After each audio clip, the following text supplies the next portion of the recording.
Before we get started, a quick history lesson. In the 90s and early 2000s, Sonic hit the video game industry like lightning. His arcade games are extremely popular, he's got Dreamcast mega hits like the Sonic Adventure series, he's in multiple popular TV shows, has a long-running comic series, and even a spin-off game for his Hot Topic palette swap. In all senses of the word, Sonic is cool. But dark times loomed as a strange and barely finished game known as Sonic 06 comes out, and it is not good. Bad, even. It kills Sonic's momentum by itself. We then enter what is referred to as the Sonic Dark Years, a stretch of time between 2006 and 2011. Sonic Rush, Secret Rings, Sonic Riders, Sonic Colors, and yes, even Sonic Unleashed. People didn't think that was very cool, Sega. Sonic quickly loses his shine, and Sonic fever wanes, but more importantly, people stop seeing Sonic as cool, which is a death sentence for the Cool Guy franchise. He won't be cool again until the nostalgia-fueled Sonic Generations restarts his heartbeat in 2011. But after this period, Sonic becomes a self-referential and much more meta series, which is fine, but it doesn't have that same sincerity that Sonic once did. And so that's where we are on the timeline. But during these dark years, there was one shining light. The last truly good Sonic game from this period of his history. The oft-forgotten game that reminded fans why we love Sonic.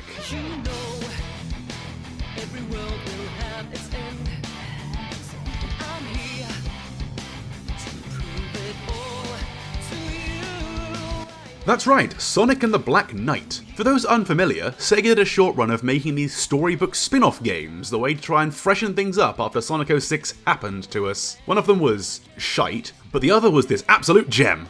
Swords and Sorcery featuring our favourite chili dog eating rodent? Shadow the Hedgehog has another weapon to threaten people with?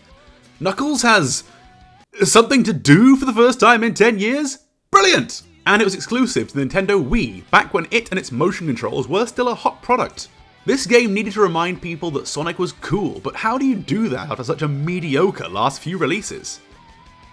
Well, the brains at Sega cracked it.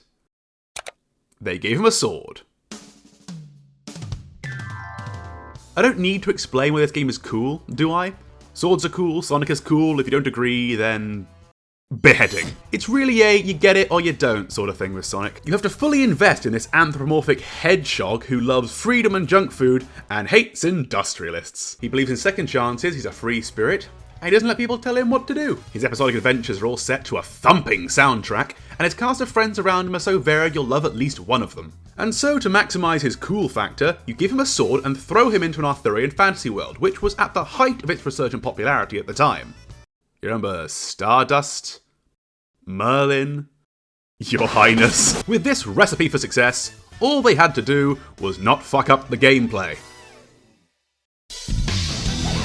Whew, okay, big tick, the game is fast. And yeah, no shit, it's Sonic, he's the fastest thing alive. But you have to understand that we just sat through some games where that was not the case. Sonic 06 and Secret Rings had terrible problems with cancelling your speed, Sonic Colors felt like it played itself, Riders was a Mario Kart clone, and with Sonic Unleashed, this one just wasn't for me. If you think that's a bad excuse for an objective review, you can get out the airlock. But this game? Ooh, shit guys, this is Sonic! You don't slow down when attacking, you can spin slash through enemies, and you even speed up while doing it.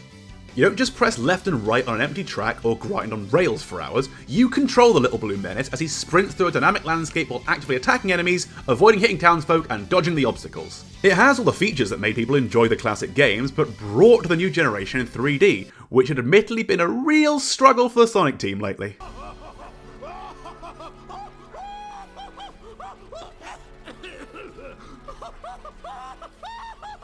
So how do you make a good Sonic game? Well, you run around various stages at max speed, beating enemies and trying to do so in record time with occasional boss fights thrown in. The better you achieve the mechanics of the stage, the faster Sonic moves. You grade the player on how effectively they beat the stage to encourage replaying for a high score, and then give it a kick-ass soundtrack to jam out to. And of course, you've got to get Sonic right. Have him make quips about things, let him laugh with the supporting cast, and more importantly, he has to have fun while saving the day. And that's it. If you can nail those core elements, you can basically just print money from there. Afterwards, you can make up whatever setting you really want. And so, to follow up the aforementioned popularity of the Arthurian mythos, this game gives us a unique story for our blue hero of Mobius. Arthurian fantasy.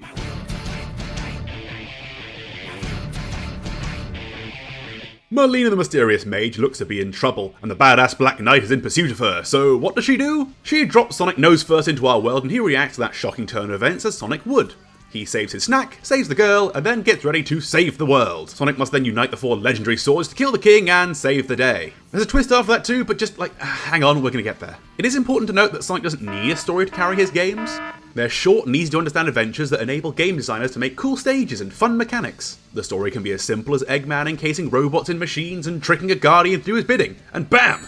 Money. But Dom, I hear you thinking, I've not played this game since I was a child. What is the story and does it still hold up today? Don't worry, I've got you covered.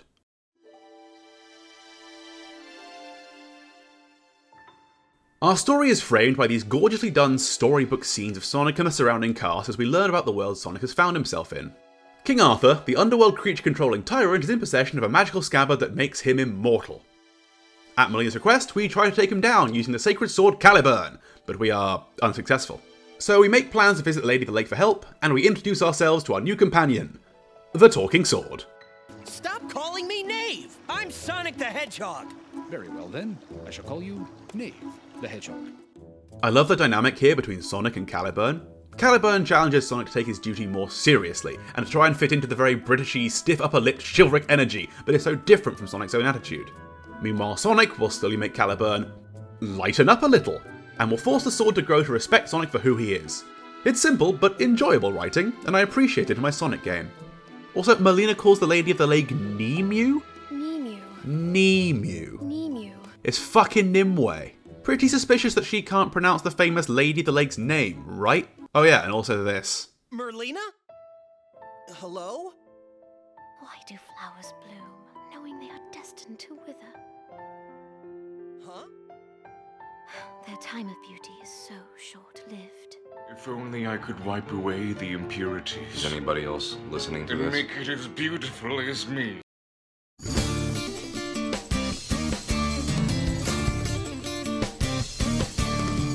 Now, the gameplay is undoubtedly satisfying even all these years later. The speed you move at, the fluidity of the motion, the sound effects of the Soul Surge attacks, it makes the admittedly repetitive gameplay fun and makes you want to perfect your timings and movements to make it even more satisfying. Sonic gameplay never shocks you, not really, you just need to do the basics right. Running feels good, fighting feels good, the scoreboard at the end humiliated me for not getting 5 stars, so I replayed the level over and over and over again until I got the 5-star perfect. It just works. And the levels are all short enough that playing them multiple times doesn't feel like a chore to complete, but a challenge that's enjoyable to tackle head on.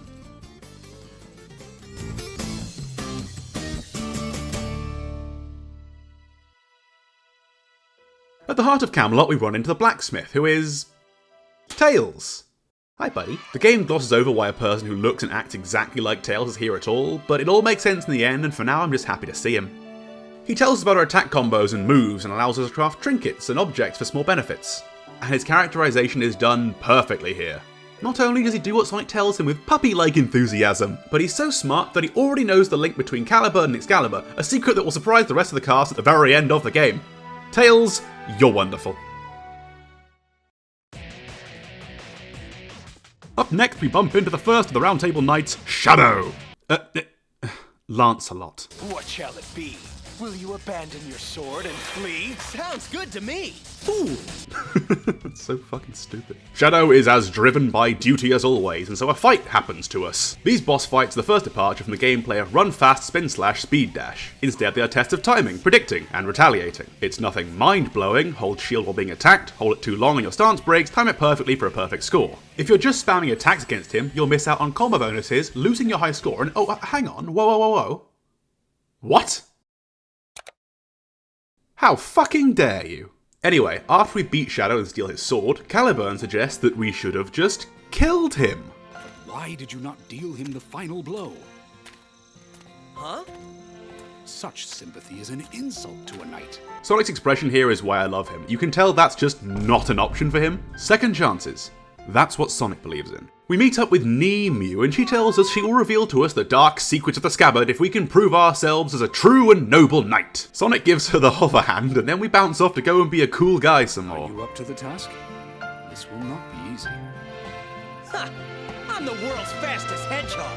You'll be calling me sir before you know it.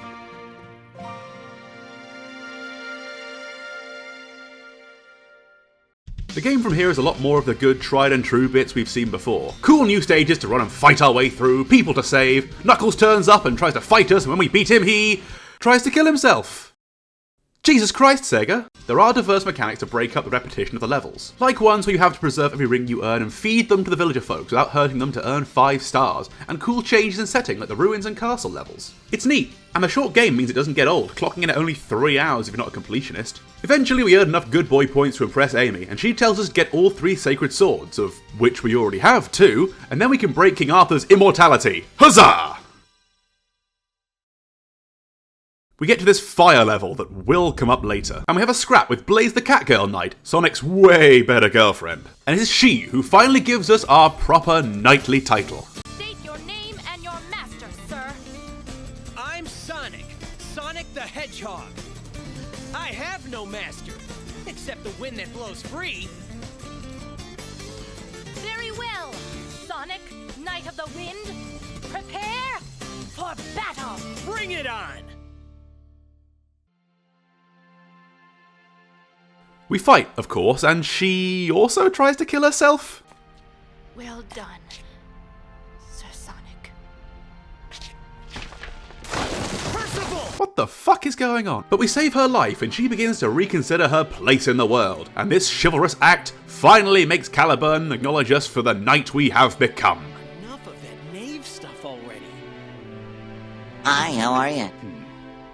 Actually, Yes?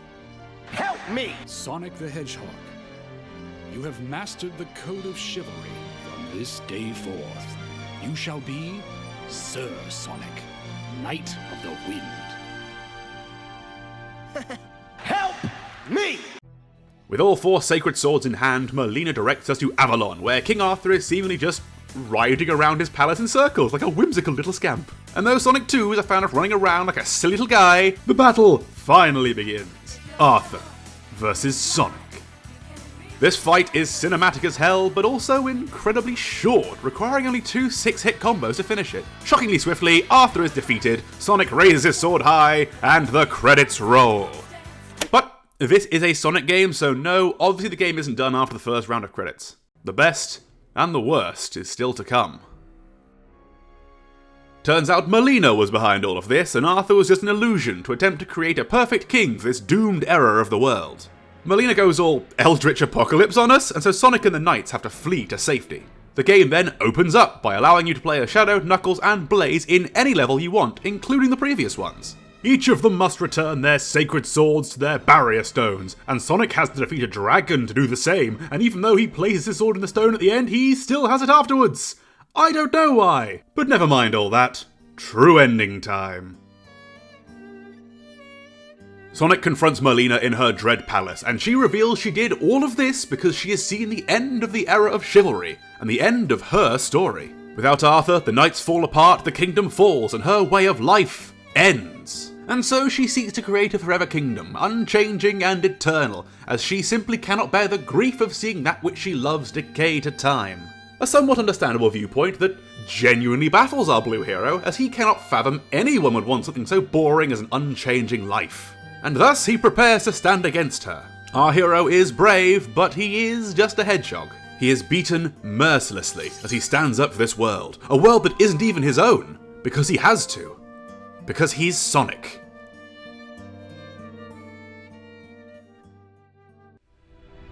You fool! This no longer has anything to do with chivalry! Get out of there! Run! It was never about chivalry for me. I just gotta do what I've gotta do. That's all. Like the sun, I run into the heat of day.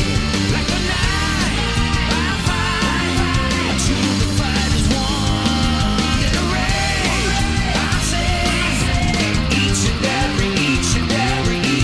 every one till this war is won. And I live to rule by the sword, slashing through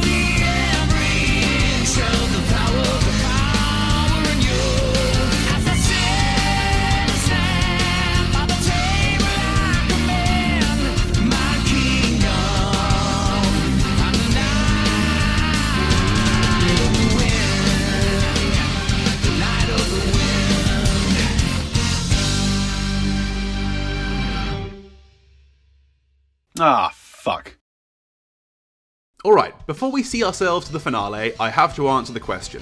Does this game hold up, or is it simply nostalgia? Let's get to the bad news first. The game has a noticeable drop in its thoughtful design after King Arthur. You can certainly play as the other knights, but remember when I said that a good Sonic game is fast and fluid? These characters aren't. I get that they're not the blue blur, but that's just not a good enough excuse. They've got different playstyles, which is interesting for sure, but they don't feel like they were made to complete these stages like Sonic does. They feel like they were made exclusively for the battle mode, which no longer exists online. On top of that, while the stages that are built for Knuckles and Shadow feel pretty good to play, the Blaze level really lets itself down, a redux of the Fire level I mentioned earlier. There's spiked walls that force you to stop and execute perfect standing leaps, shimmy platforms where continual movement means punishment, and lava flows that are specifically timed to kill you if you're having a perfect high-speed run. These mechanics make you have to repeatedly slow down and tackle them, which is not what these games are about. This was present in the Fire level before encountering Blaze, but it is so much worse when you actually have to play as Blaze. And there's a similar problem with Sonic's 2 compulsory levels before the final boss. These enemies damage and knock you back on contact, but the path behind you is constantly disappearing, so if you stop to fight them effectively, you die. This path crumbles under you at the exact wrong width that means jumping between them while keeping pace means you throw yourself into the abyss, and failing any of these puts you whole minutes back into your run for lack of checkpoints. And then there's the Dragon Fight, which is a bullet hell in our Sonic game. And if you treat it as an evasive enemy dodging stage, which logically you might assume you would, the rollback mechanic throws you directly into the enemies, forcing you to take damage and lose your 5-star rating.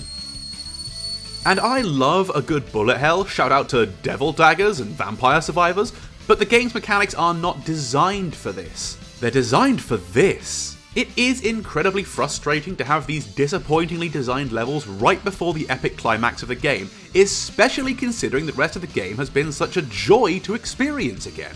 There's also the small nitpick that these loot drops are far less meaningful when, as they're designed to craft weapons for Shadow, Knuckles and Blaze, the knights having a less than average play feel leads only to disappointment.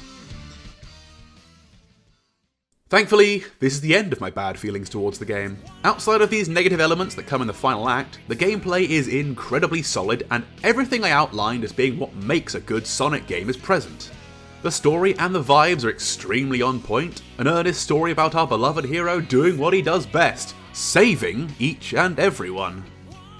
Now, to compare this game against others today is hard. Stand it up to Doom Eternal and you'll find its combat and speed of play are extremely basic. Place the characters and story against Last of Us and you'll find yourself wishing they'd given Nemu some tragic dead relative or a revenge story. Play through the 40 breathtaking hours of Uncharted 4 and you'll have forgotten all about Sonic's 4-hour Arthurian adventure on Wii graphics. But that's not the point.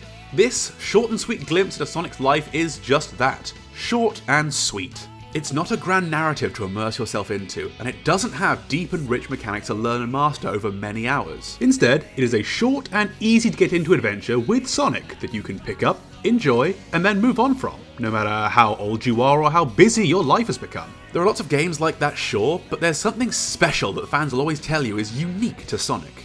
It could be the awesome music, the charming characters, the simplicity of a classic adventure. Maybe it's Sonic himself, with his optimism, swagger, and dedication to doing the right thing. I don't know. It's hard to place a finger on vibes, isn't it? But this game nails whatever that secret sauce they put in those Sonic games is, and it's the last time we see this level of genuine sincerity without any irony or nostalgia in Sonic. There's no lampshading the dramatic moments and no immersion breaks to laugh at the ridiculousness of the setting. It's an honest adventure, and it's the last one Sonic ever really goes on. And that makes it special.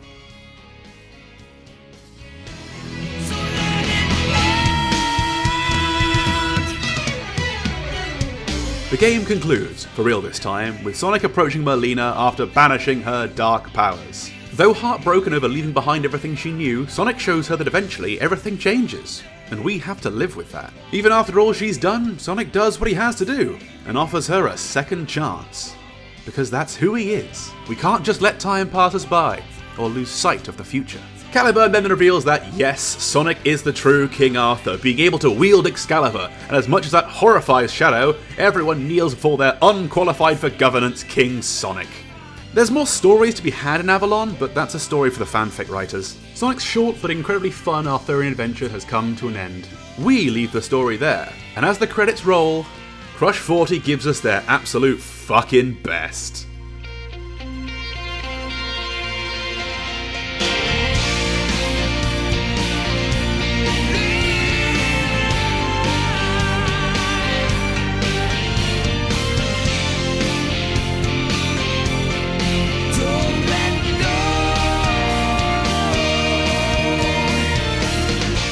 That's the real ending, right? Well, no. As maybe the whole thing was our unreliable narrator Sonic spinning some epic tale to explain away his commitment phobia to an angry Amy Rose back home. Did that story ever happen? We'll never know, and it doesn't matter. Every Sonic game is its own little adventure, and the story only happens to take you along for the ride. Maybe you did learn something, but our time with the story is over. At the end of the day, all that really matters is, did you have fun? I know I did, so thanks, Sonic.